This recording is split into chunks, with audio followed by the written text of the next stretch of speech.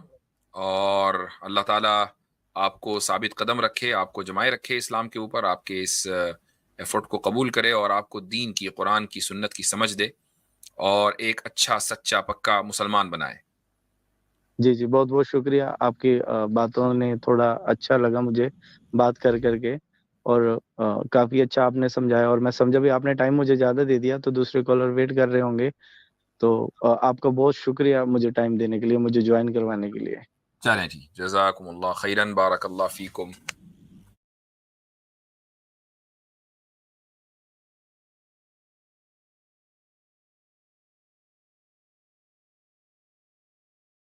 Hello دوستوں, market میں ایک نیا ٹریڈنگ ایپ آیا ہے جس کا نام ہے نوبرا. میں 2 مہینے سے اس ایپ کو یوز کر رہا ہوں, تو آئیے جانتے ہیں اس کے کچھ شاندار فیچرز کے بارے میں. یہاں پر